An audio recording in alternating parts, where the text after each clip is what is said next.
Hey, it's Whitney from EcoVeganGal.com back with another Eco Vegan Gal Uncensored video.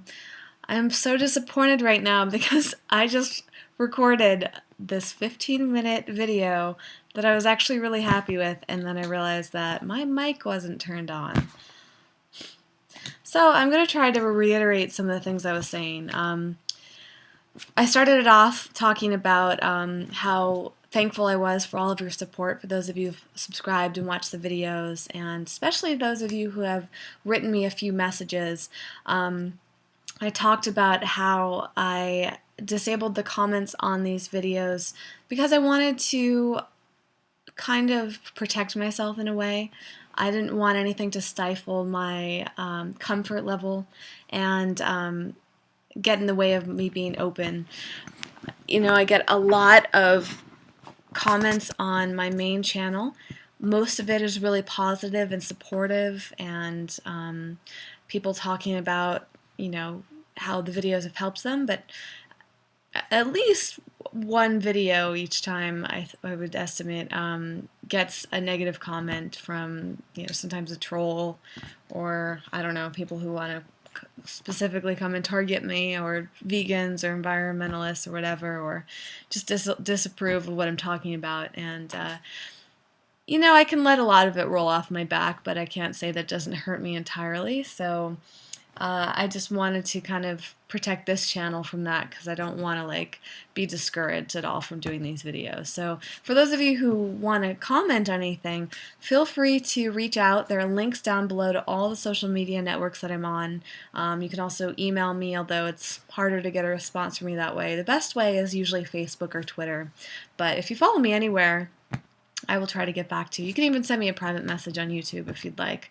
Whatever works for you. I would love to hear from you if you have a question or comment. I've received a couple really long, really sweet messages from people just, you know, talking about what they've seen in my recent uncensored videos, and, you know, giving me advice and sharing their own personal stories, and it's wonderful. I love that. Anyways, the main point of the video that I recorded before was talking about being supportive instead of you know, bullying people and businesses. And I started off by talking about Facebook, and how Facebook, I think I got into this topic because I was talking about, I'm not even going to bother with that subject. I'm just going to cut straight to the point. I was talking about how inspired I've been lately to be more and mostly positive and really supportive of individuals and companies, businesses out there, because I feel like people can tend to get really negative and critical, judgmental, and even get to the point of bullying people that they disagree with, or people that make decisions that they don't like, companies that do things that they don't like. And it's so much focus on the negative. In fact, I was coming back to Facebook a little bit. I was having a conversation earlier with a friend today, and this has come up in multiple conversations. I don't know about you, but a lot of people seem to be reconsidering things like Facebook. You know, is it really creating a positive difference in our life or a negative? I feel like it can create a really positive thing. There can be a lot of support on these networks, but they can also kind of hurt us a lot. And I think I talked about this in some of my other journal videos, where I've been defriending people and kind of restructuring my personal Facebook, so it can be really about the people that I know and love and want around me, as opposed to just anybody, or, you know, friends of friends, or, you know, whatever it is. I just wanted to hone in on what's most important, so I can show love towards all these people, and we can share ourselves with each other because we actually care about each other. But a lot that happens on social networks, and I would say Facebook, Twitter, YouTube, and Instagram mainly, I see this, is people are either going on there to show off the best parts of themselves, and therefore portray a lot that isn't really them, or they go on there to complain, to get attention. A lot of women go on to these networks to show off their bodies and sexualize themselves, because, unfortunately our society rewards women for being really sexy all the time. So that's a whole other topic I could go on a tangent on. But I'm just saying there's a lot of opportunity for negativity on there. And I think because of this, a lot of people on social networks especially have started to become kind of immune to the fact that their words and their behavior can really hurt other people. And this is true with businesses as well. We feel like we can go on and kind of create these identities that aren't completely truthful or honest, and we can kind of hide behind our avatars on there and say things that we might not say to people's faces, and that can often lead to really negative things. One example I was using was when I posted a picture of a meal that I had made with Daiya cheese, and if you've been following me at all over the years, I love Daiya cheese. I think they are one of the best vegan cheese options out there. They have changed the world. They have made it so much easier for people to become vegan, stay vegan, enjoy veganism. And they have their downsides. I don't think that their ingredients are 100% great, and it's a treat to me. But one person was bringing up how some of their new products contain palm oil in it. Now, I'm not going to go over what palm oil is specifically, but there are some issues with palm oil. They can hurt animals and they can harm the ecosystem. And I don't know specifically why Daiya Cheese decided to use them. They do have some information on their website that they're trying to get it from sustainable sources, and they're looking for other alternatives. But meanwhile, in this situation I was in semi-recently, somebody was saying how we can't use Daiya, we have to shame them out of using palm oil, we need to boycott them, and it was just really angry, and it got people really riled up. And my comment was, how about instead we focus on the good things that Daiya Cheese is doing, and then give them information and raise our concern in a very supportive way so that they can make progress as opposed to getting on the defense. And that's just a huge thing I've been learning a lot lately, is more people respond to constructive criticism than they do to just flat out angry, mean criticism. So this rings true, that is just one example, that Daiya Cheese example is, imagine if instead of getting angry at companies and saying, oh, can you believe what this company did? Shame on them. Let's boycott them.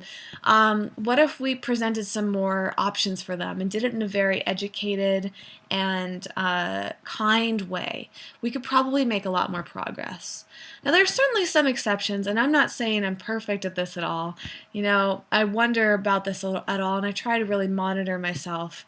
I know with Monsanto, for example, if you saw my Monsanto video or read about GMOs and stuff, I get pretty fired up about that, and I feel like I tend to get a little bit more on the critical and the boycott end on that. I sign a lot of petitions, but I don't think that my intention with that is not to be mean about it. It's just to express my concern, and I'm always looking for ways to improve. I've noticed this also in my personal life.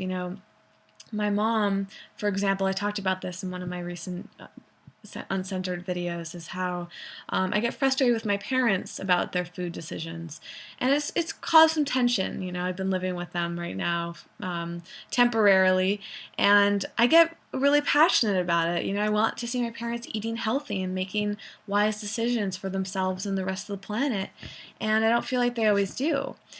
But I've noticed it's not effective at all when I'm in their face about it, when I get kind of preachy, when I get really fired up and on their case.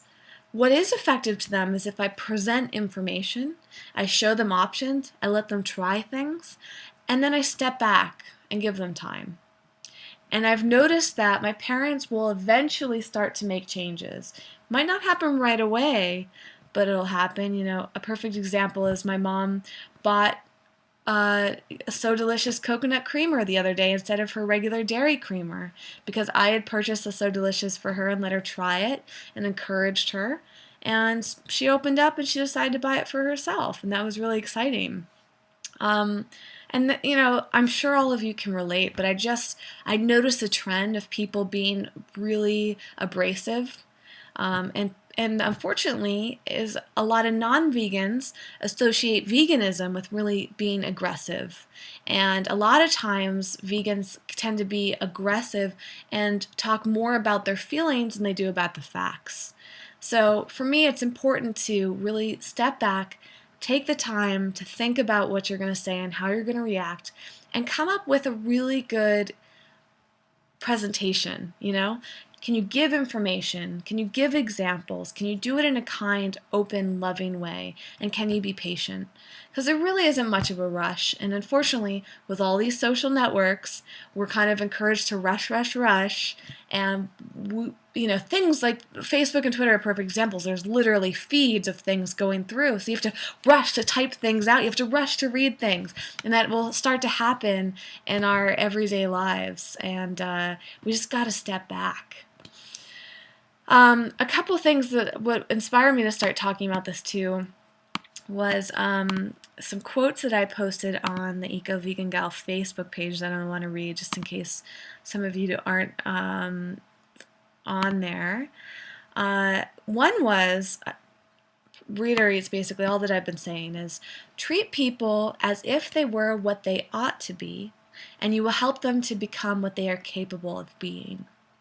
So maybe if we switch our mindsets and start treating individuals and businesses the way that we want them to be, with respect and love and support, and provide information to them, we can help them reach those potentials. We can help them become open to it. Another quote, and I want to wrap things up, but I want to read this because I love this quote. It's a little photo on here, and it says, "The Dalai Lama, when asked what surprised him most about humanity, answered, 'Man,' because he sacrifices his health in order to make money. Then he sacrifices money to recuperate his health. And then he is so anxious about the future that he does not enjoy the present. The result being that he does not live in the present or the future. He lives as if he is never going to die, and then dies having never really lived." I love that quote, and so many people seem to have as well. I got a lot of good feedback on Facebook, and I think that touches in, and I'm going to wrap things up with this, is thinking about life and living in the moment and treating the world with as much respect as you would like to get, and stepping away from the superficial. So just as we can often mask our truth, our realities on these social networks, we can also get so wrapped up in unimportant things like money, and we can become really anxious about the future and rush, rush, rush, and the time that we don't have, so that we're not living in the present. And we forget the importance of things like health. And you wonder why people get so sick. They get so anxious, they don't feel good. You wonder why people have to go on these social networks in order to have an outlet to feel better about themselves. What if we all just started to center ourselves more and just live and appreciate things and center around love? And you can call that really cheesy or spiritual or whatever. I don't have a problem with that. I think that it's really important for all of us to just step back and look at things before we do anything else. And one thing that I'm really trying to implement in my own life is to try to make at least a few minutes a day to meditate. And I'm recognizing the importance of meditating every morning, but also taking all those little moments in our conversations, whether on social media or whether they're with people in person, and meditating, quote unquote, before we react. And that might result in us being a lot more loving and creating a lot more good as opposed to adding more bad to the world. There was one last quote. I'm running out of time. What was it? It was, promote what you love, don't instead of bashing what you hate. I'm going to leave you with that. Thanks for watching. I'll see you next time.